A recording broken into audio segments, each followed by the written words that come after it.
Hey rhythm strummers, here's a really easy way to play this great song. I wanna know, have you ever seen the rain coming down a sunny day?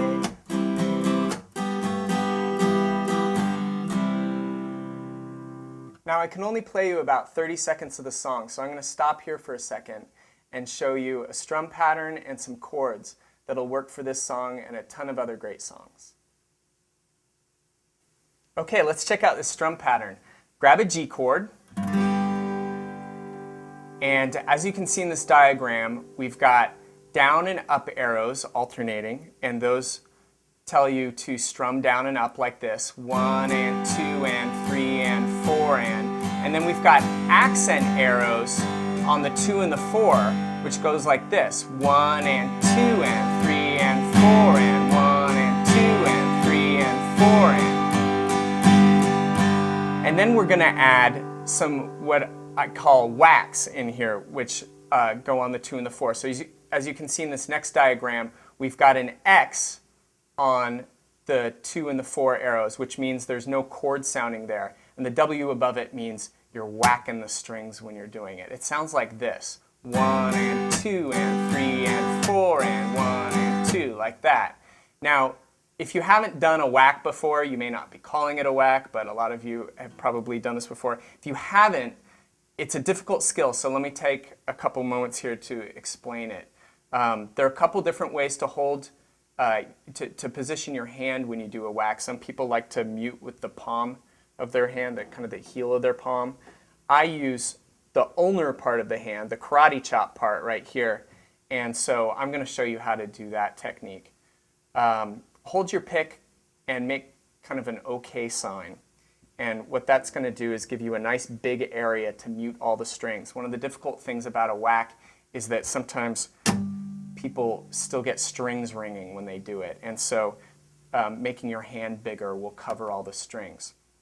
And then what you want to do is find an angle where you don't need to make much hand movement. You just bring your arm down and the pick hits the strings a split second before your hand, or it hits a split second after your hand hits the strings.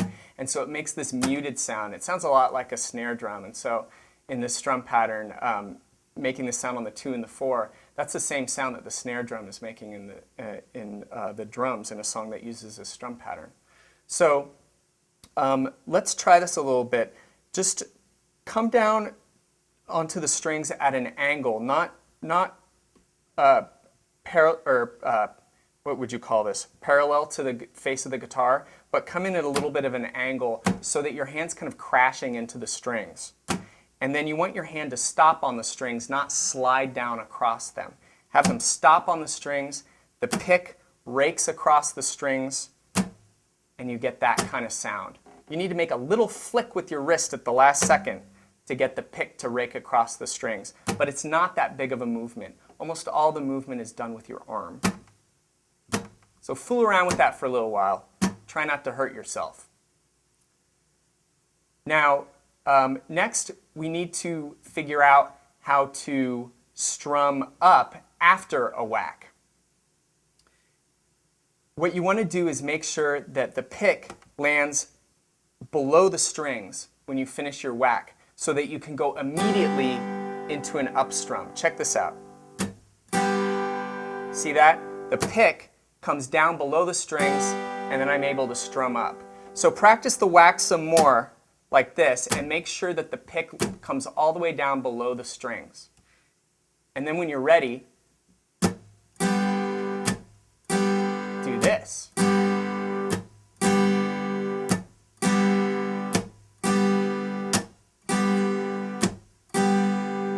Good, that sounds good. I have no idea how that sounds. I hope you're getting it. Okay. So now let's try working it into the strum pattern. I'm going to do this nice and slow. 1 and 2 and 3 and 4 and down, up, whack, up, down, up, whack, up, down, up, whack, up, down, up, whack, up, down, up, whack.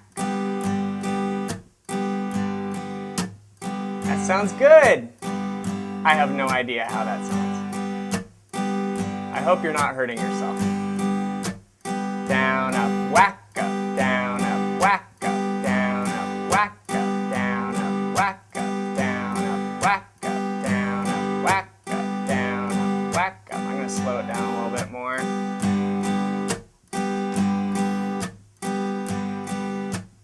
Down, up, whack, up, down, up, whack, up, down, up, whack, up. Okay. So that strum pattern isn't going to do you any good if you can't make chord changes over it. And so let's bring in a couple new chords. The C chord and the F chord, the dreaded F chord. Now if the F chord freaks you out, you're not alone. Go to rhythmstrummer.com and there's a free lesson section there with a lesson on it dedicated to F chords. So that'll be a big help. Okay, so I'm going to play a chord progression now that starts with the F chord. We're going to do one measure of F, one measure of G, and two measures of C. Here's the second measure. Okay, so let me start back on the F chord and I'm going to count you in. 1 and 2 and 3 and 4 and 1 and 2 and 3 and 4 and 1 and 2 and 3 and 4 and 1 and 2 and 3 and 4 and 1 and 2 and 3. Back to F. 1 and 2 and 3 and 4 and 1 and 2 and 3 and 4 and 1 and 2 and 3 and 4. And I hope you're not crashing and burning. 1 and 2 and 3 and 4 and 1 and 2 and 3 and 4.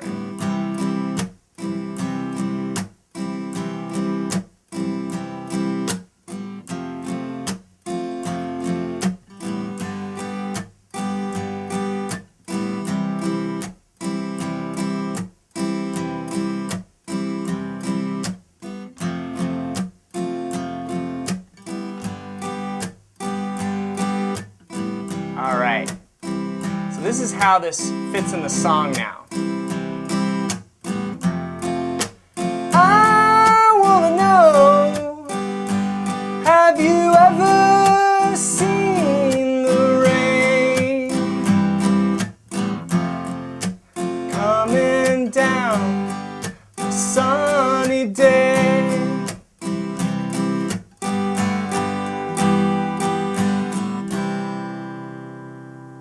All right, well, I hope you got a lot out of this lesson, and if you'd like to learn the rest of it, go to rhythmstrummer.com. See you later.